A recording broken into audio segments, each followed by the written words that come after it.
The courtroom went quiet the moment the clerk said the number out loud. Total outstanding balance, Your Honor, $5,046, not 500, not a payment plan, not a warning, $5,000 and change, hanging in the stale air of Providence Municipal Court like a sentence already decided. The man at the defense table didn't argue. He didn't even look up right away. He just gripped a grocery store envelope so tightly the paper bent under his fingers. His work boots were still wet at the toes. There was grease on the cuff of his pants. He looked like he had walked straight in from somewhere he could not afford to leave.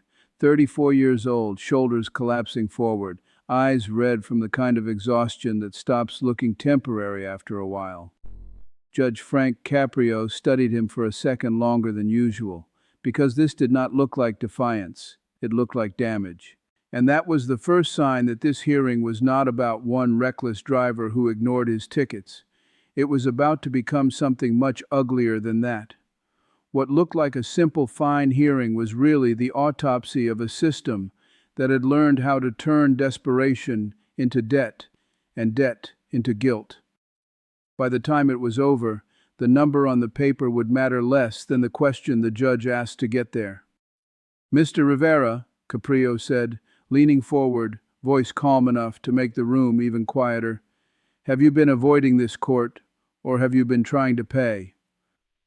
That was the question, and it changed everything, because the man finally looked up, and what came next did not sound rehearsed. It sounded like a person who had been underwater for too long. "I've been paying what I can, sir," he said. "Every week. Sometimes 50, sometimes 100. I just can't catch it." That should have been the end of the usual story. A judge hears hardship, shows a little patience, maybe trims a fee, maybe doesn't.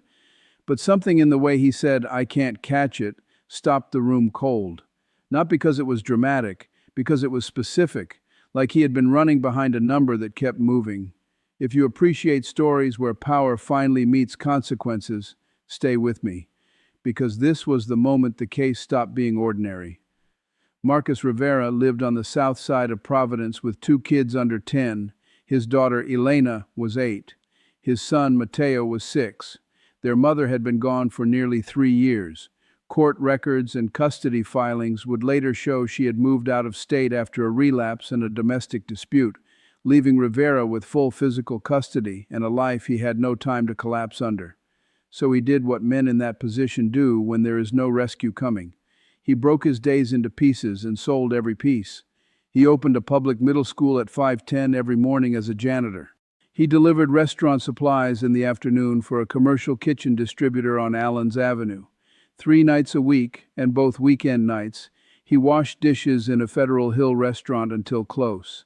In between, he got kids to school, packed inhalers, made payments, answered calls, and drove a 2008 Honda Accord with 187,000 miles on it, because without that car, every job disappeared at once.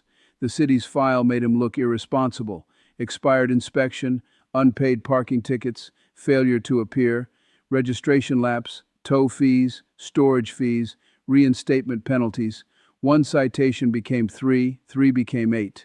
8 became a number so large it no longer felt connected to the original offense. But the problem was proof. Anyone can walk into traffic court and say life is hard. Judges hear that every day. What Judge Caprio wanted to know was whether Marcus Rivera had ignored the process or whether the process had been feeding on him. So Caprio asked the clerk to pull the payment history, and that was when the story turned. The courtroom computer took a moment. The clerk scrolled, frowned, then started reading dates. January 12th, payment received, $75. February 3rd, $100. February 24th, $50. March 8th, $200. March 29th, $75. Caprio stopped her. "How much has he paid altogether?" More scrolling, more silence. $2,180, Your Honor. The room shifted, because Marcus Rivera was not standing there as a man who had done nothing. He had already paid nearly half the amount, crushing him. The debt had simply grown faster than he could outrun it. Late fees, administrative assessments, tow yard charges, license reinstatement costs, penalties layered on top of penalties until the original violations were barely visible underneath. Caprio looked back down at Rivera. So every time you made a payment, more fees were added? Yes, sir. Why did the registration lapse? That answer widened the case again.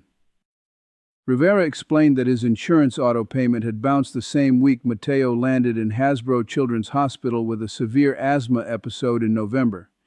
He covered the prescription, the missed shift, and the rent shortfall by choosing what not to pay. Insurance lapsed for 12 days. The DMV notice went to an apartment he had left after a rent increase. He didn't learn the registration had been suspended until a traffic stop just after 1 in the morning on Broad Street, after leaving the dishwashing job. The car was towed. The children were asleep at his sister's apartment waiting for him to come back with groceries. One decision, one gap. Then the machine took over. First came the expired inspection ticket, then the suspended registration citation, then failure to appear because the notice went to the wrong address, then the tow. Then storage charges stacking daily while he was at work trying to earn the money to retrieve the car he needed in order to work. That is how poverty gets charged interest by the hour. And then investigators for the court found the detail that changed the entire moral temperature of the case. Rivera had not just been making random payments. He had been paying on the same weeks his payroll deposits hit. The dates lined up almost exactly with his direct deposits and money order receipts. Tuesday check, Wednesday payment, Friday check, Friday payment. The pattern was not avoidance, it was triage. Caprio asked to see the envelope. Inside were folded money order stubs, tow receipts, a hospital discharge summary dated November 18th, and a handwritten schedule on lined paper showing 3 jobs in blue ink and childcare handoffs in black. It was not polished evidence. It was better than polished. It was real. That was the center of the case. Not the fine, not even the tickets, the pattern.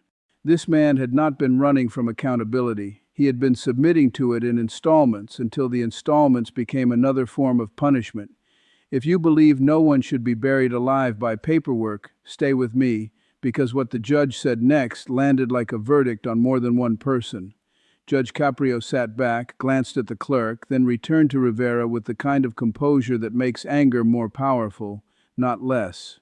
Mr. Rivera, he said, the court can punish misconduct. It cannot punish a man simply because he is poor, and the fees outran him. No one moved. He began breaking the file apart, piece by piece. The failure to appear penalties tied to the old address were reviewed first, reduced. Several late fees associated with overlapping notice periods were struck. The court separated the original violations from the administrative buildup that had turned a bad season into a financial ambush. He allowed Rivera to explain the inspection lapse. He looked at the hospital paperwork. He noted the documented address change. Then he did what disciplined authority looks like when it is used correctly. He distinguished between fault and collapse. The original citations did not vanish. That mattered. This was not mercy pretending nothing happened, it was judgment with proportion. By the end of the hearing, the balance that had walked into the courtroom at $5,046 had been cut down to a fraction of that amount. The payment plan was reset. The threat of immediate license consequences was removed pending compliance, and the tow-related spiral that had done most of the damage was effectively broken. Marcus Rivera stood there like he didn't understand what had just happened. Not because the math was confusing, because for months every institution in his life had behaved like a wall, and then one of them finally acted like it could still see him. But that still wasn't the whole fallout. The clip circulated. First locally, then nationally, the way these moments do when people recognize the difference between law and humiliation. Legal aid groups in Rhode Island used the case to spotlight compounding municipal debt. Community advocates pointed to the obvious question nobody in bureaucracy ever asks soon enough. What exactly is the state trying to collect when it makes a working parent unemployable over traffic debt? Revenue, compliance, or surrender? That is why the story lasted longer than the hearing, because the real scandal was never that a single father got tickets. It was how easily ordinary instability becomes official guilt in America. One missed payment, one outdated address, one lapse caused by a sick child, a long shift, a bad week. Then notices, penalties, suspensions, fees that breed more fees. A person does not need to be dangerous to end up looking delinquent on paper. He just needs to be poor in a system that invoices distress. And Judge Caprio understood something that machines never do. A ledger can tell you what is owed. It cannot tell you what it costs to keep showing up. When Marcus left that courtroom, he did not walk out grinning or celebrating. He walked out the way tired people do when they have just been handed back a small piece of oxygen.